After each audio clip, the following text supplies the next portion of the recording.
बिस्मिल्लाहिर्रहमानिर्रहीम। आज का जो हमारा टॉपिक है वो है the 5 kingdom system of classification. अच्छा, ये हम लोग क्या चीज़ें डिस्कस कर रहे हैं सारी की सारी। ये पहली वीडियो में मैंने आपको साइंस के रिलेटेड थोड़ी सी जनरल इन्फॉर्मेशन दी और मैंने आपको बताया कि एनटीएस के रिलेटेड अगर वो कोई हम में से कोई टेस्ट देना चाह रहा है ना, तो वो क्या करेगा कि 9वें स्केल तक जितनी भी हमारी वैकेंसीज होती हैं उसके अंदर जो सिलेबस होता है वो क्लास 1 से लेके क्लास 8 तक होता है, एलिमेंट्री लेवल तक। तो सिलेबस का मतलब ये है कि आप लोगों ने 1, 2, 3 सारी क्लासेस की साइंस के सब्जेक्ट जितने भी हैं वो सारे के सारे थ्योरेटिकली सारे कॉन्सेप्ट सारे टॉपिक्स कवर करने हैं आपने, उसमें से ही पेपर बनता है। ये नहीं है कि एनटीएस के लिए कोई एक स्पेसिफिक बुक होती है और वो बुक से अगर हम लोग तैयारी करेंगे तो एनटीएस क्लियर हो जाएगा। इस तरह की कोई भी बुक नहीं होती कि जो एनटीएस वालों ने छापी हो और वो कहें कि इससे अगर आप लोग तैयारी करेंगे तो आप अच्छे से नंबर ले सकते हैं, वरना नहीं।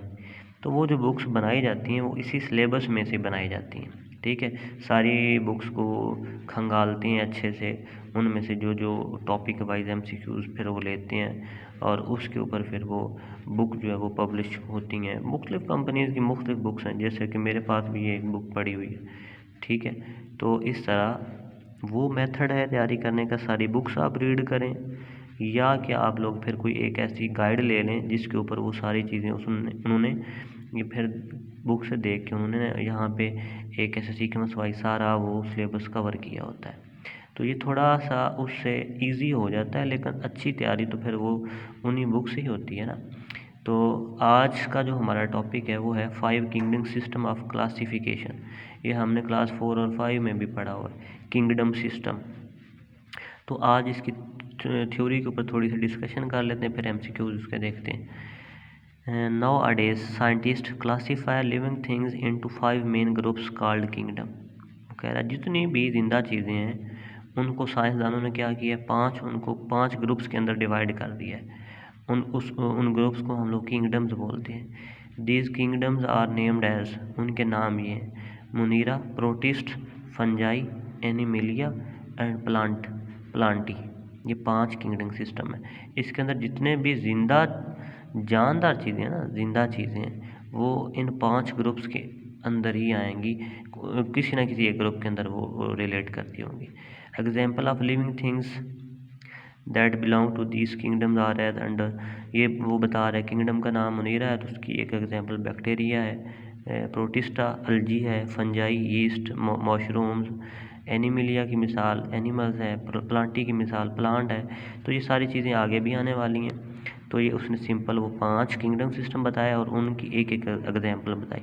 अब एमसीक्यूज में आता है ना, plants kingdom system belongs to, तो हम कहेंगे प्लांटी, ठीक है। नेक्स्ट की पॉइंट्स ये भी डिस्कस कर लेते हैं। The process of sorting out living things into different groups on the basis of similarities and differences in their characteristics is called classification.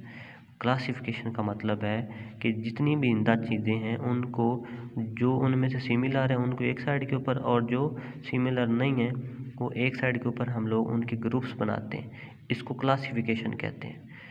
Classification का मतलब सिमिलर चीज़ें और जो उनसे डिफरेंस हैं रखती हैं उनको अलग एक ग्रुप की फॉर्म में रखना, उसको क्लासिफिकेशन बोलते हैं। Nowadays scientist classify living things into 5 main groups called kingdom. जिंदा चीज़ों को साइंसदानों ने 5 सिस्टम किंगडम से ग्रुप्स में डिवाइड किया है, उनको किंगडम सिस्टम बोलते हैं। ये हमने ऊपर डिस्कस कर लिया। नेक्स्ट जो है की पॉइंट है, these kingdoms are named as, हमने ऊपर पढ़ा उनके नाम Monera, Protista, Fungi, Animalia and Plantae. Bacteria are the example of kingdom Monera, bacteria Monera के एग्जाम्पल है। Algae are the example of kingdom Protist and yeast, Rhizopus, mushrooms are the example of kingdom Fungi. All the animals are include in kingdom Animalia, जितने भी जानवर हैं वो Animalia के अंदर आएंगे, एनिमल जो है। All the plants are example of kingdom plantae, जितने भी प्लांट्स हैं वो प्लांटी किंगडम के अंदर आएंगे। Two main divisions of animals are vertebrates and invertebrates. फिर एनिमल्स को वगैरह उसकी 2 मेन डिवीजन है, एक को कहते हैं वर्टिब्रेट और दूसरे को non vertebrates. Mammals, birds, reptiles, amphibians and fish, ये हैं हमारी इनवर्टिब्रेट्स और वर्टिब्रेट्स। ये हैं वर्टिब्रेट्स, और इनवर्टिब्रेट्स में हैं worm, insects and many other animals. Plants are mainly divided into two groups. Same ऐसे प्लांट्स को भी दो ग्रुप में डिवाइड किया गया है, flowering plants and non flowering plants. Flowering plants are further classified as monocot plants and dicot plants. Non-flowering plants include conifers, ferns, mosses and liveworts. तो ये थी उसके किंगडम सिस्टम के रिलेटेड हमारी थ्योरी. नेक्स्ट हम लोग इसके ऊपर MCQs डिस्कस करते हैं. तब तक के लिए अल्लाह हाफिज़.